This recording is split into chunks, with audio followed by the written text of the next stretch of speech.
Hello everybody, and just because it's New Year doesn't mean it's going to stop the chassis variant series going on. Now we're back to the chariot series, no new mechs to do. So here we are with one of my favourite all-time light mechs, the Panther. Now, the Panther has been slightly maligned over its time in MechWarrior Online. Obviously the light mech is a little on the slow side for many light players and doesn't carry a particularly large number of hardpoints, so it's understandable why, in the face of some of the really good options out there, this mech gets kind of left behind.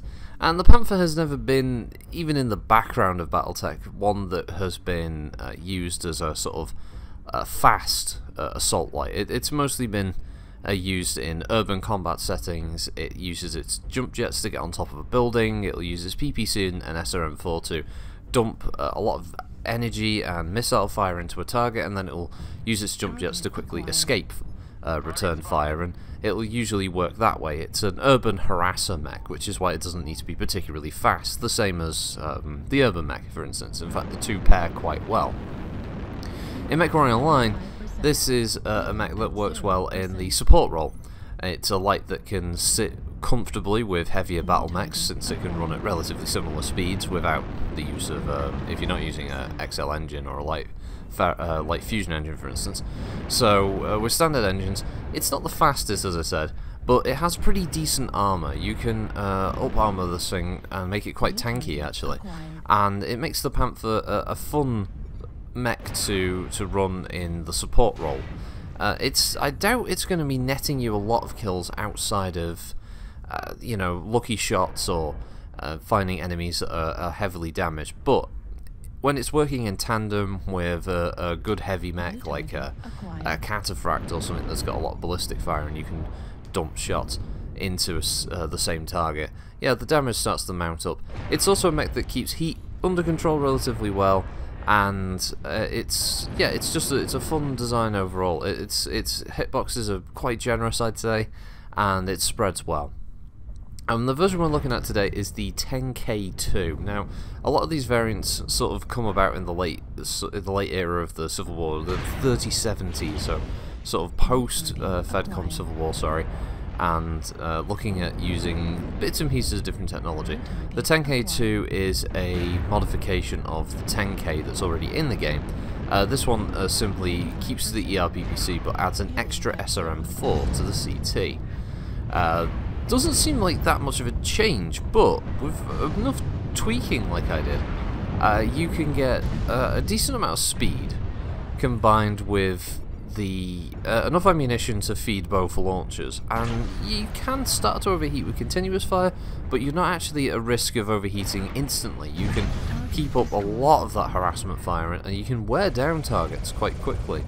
To do this, it necessitates dropping the Artemis off the launcher that comes as standard, but with something like an XL engine, which you can run in a Panther easy enough. The side torsos don't pop, and keeping the ERPPC go to doubles, and if you want, you can obviously do things like use light ferro or ferrofibrous armor, that kind of thing. I don't think I did. I think I stuck with standard armor in this thing with a couple of extra heat sinks, and the engine is definitely an upgrade. It's an XL engine, and yeah, I got 2 tons of ammo in there, 1 for each launcher, and that's it basically. It's really simple and straightforward. Even Hebe loves it, although it's called the Panther, so that's not surprising. Yeah, she had to be in the video again at some point. So it's because I'm doing this in the morning, and she's getting antsy because she wants to go back upstairs. So anyway, distractions aside, I was really surprised by my performance in this match. I have to say that this was one of those matches where I got a lot of Jesus, Hebe, god damn it, misses. This is one of those matches where I got a lot of sort of kill steals. That's the only way I can only like term it, really. It was just pure kill stealing. It was just nice, perfect positioning for me, except for this bit where all of a sudden a lot of the team dropped on me. I thought I was going to die at that point, because I thought there's a lot of direct fire. But I think that kind of shows how tanky the Panther is, or maybe they were just really bad shots. I can't tell. Light mechs are difficult to hit, I have to admit. It's one of the biggest problems I've got in MechWarrior Online.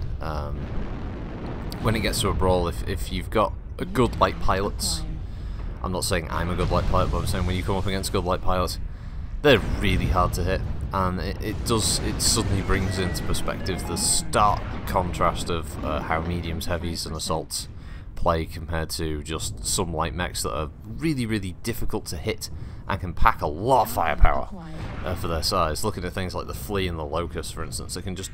Oh, Jesus, man. It was deadly. Especially when they focus on doing things like legging, because obviously legging is one of the most hateful tactics you can come across.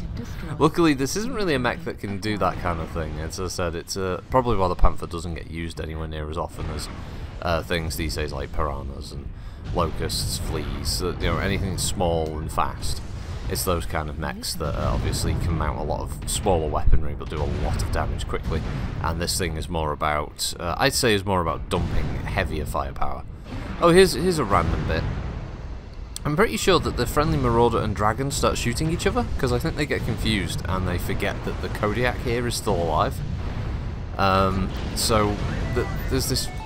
They're firing at a Mad Dog, and then I think they start firing at each other for some reason. I was really confused. I'm pretty sure they started shooting each other with heavy counter rifles. I don't know what happened. It was a bit random. But that was the end of that match. 4 kills. That was really surprising. It was a great mech, so if you haven't tried it out, please do. And let me know what you think below. And have a Happy New Year, everyone. Thanks for watching. See you next time. Bye.